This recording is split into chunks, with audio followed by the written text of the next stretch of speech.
I rise to speak in favour of Amendments 1 and 3 in the name of the Noble Lord Oates, and in favour of Amendment 10, also in the name of the Noble Lord Oates, to which I've attached my name. And I have to say that, speaking for the first time on report, I am getting something of a sense of déjà vu.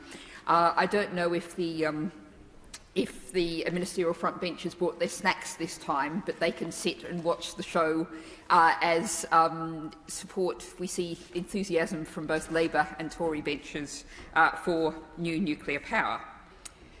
I think it's really interesting to go back to the explanatory notes and the policy background that explains the purpose of this bill is a clean energy system that is reliable and affordable for energy consumers. And that's what these three amendments particularly address, the last point, although I think it's also interesting in terms of the comments of the Noble Lord Howe about reliability, because, of course, and it's interesting the words the Noble Lord used, decentralised, security, stability. Of course, putting your eggs in a few large baskets rather than an extremely decentralised system of renewables, of storage, and, of course, particularly of energy conservation, that is generally a diverse and a secure supply, whereas if you ask the Japanese about what happened after Fukushima, if nuclear goes wrong, you can lose the lot, and then you have a very large problem, as the Japanese did have. But I think in terms of the security also, and also the point about affordability, there's a very interesting letter in the Financial Times this morning, headed "Arguing for More Nuclear Power Was Wrong Then Too." And this is from Andrew Warren, Chairman of the British Energy Efficiency Federation, Cambridge, UK, which is picking up my point about the cleanest, greenest energy you can possibly have is the energy you don't use. But it also comes to the point of the value for money and the argument that this new nuclear is essential. Mr Warren is saying that back in 2006, when the then Labour government committed to a family of further nuclear power stations, it was on the basis that our usage of electricity was going to go up enormously, and therefore we needed to have these new nuclear power stations, which of course didn't happen. What this letter points out is that UK electricity consumption has in fact gone down by over 15% since 2006. The expectation of demand growth, which was used to justify new nuclear power, was grossly exaggerated by over 30%. As Mr Warren notes, no new nuclear power stations have been added to the system, and it hasn't collapsed, and it's also become far less labour-intensive. Now, I can imagine many noble lords may say at this point, well, yes, but of course we've got to electrify transport, we have to electrify home heating. But of course, if we go, to use a word associated with the Prime Minister, if we went gung-ho on energy efficiency, if we went gung-ho on a modal shift for walking and cycling and public transport instead of private cars, then we could greatly reduce the kind of assumptions that are made, which indeed, if we look at the policy background, it suggests the UK electricity supply will need to double by 2050 and low-carbon sources quadruple by 2050. If we build a different kind of society that needs less power, then that is an extremely cost-effective way forward. Now, coming back to that point of cost-effectiveness, looking at some figures on this, the Nuclear Industry Association has suggested that the proposed nuclear plants at Sizewell, Wyfer and Bradwell could come in at £60 per megawatt hour.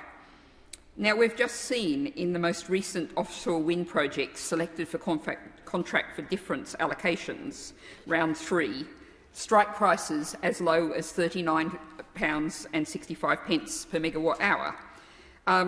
The Noble Viscount Trenchard referred to concerns about green subsidies. Well, these don't need subsidies because they're cheaper than any other source of power, and that's offshore wind, without even coming to the fact that onshore wind, which I'm delighted to see the government is now moving towards, is much cheaper again, as indeed is solar. Now, of course, we've got Hinkley Point C with a £92.50 contract, And the nuclear industry says, oh, well, it'll all get better eventually. They're confident about the £60, and we know how confidence about the cost of nuclear power has worked out in the past. But they're confident they'll eventually get, over the long term, to £40, which is what offshore wind is delivering now. Now, I think I particularly want to address, as the Noble Lord Oates did so effectively in introducing this group, the issue particularly of Amendment 10, to which I attached my name, and to just look at the situation where we are with fuel poverty. From the 1st of April, 27% of UK households are expected to be in fuel poverty, and that is a watered-down definition of fuel poverty. That's 6.3 million households. Each year, about 10,000 people die prematurely as a result of cold homes, which again, if we think about the policy landscape, if we insulate those homes, those people will not die prematurely. And I think it's interesting, the National Energy Action Charity notes that it seems to be within the bounds of some perverse statistical acceptability that we just accept that as being normal, and we continue to go on with that. And finally, I do particularly want to address the point about the government's levelling up agenda and look at some of the figures of fuel poverty that will be in place from the 1st of April.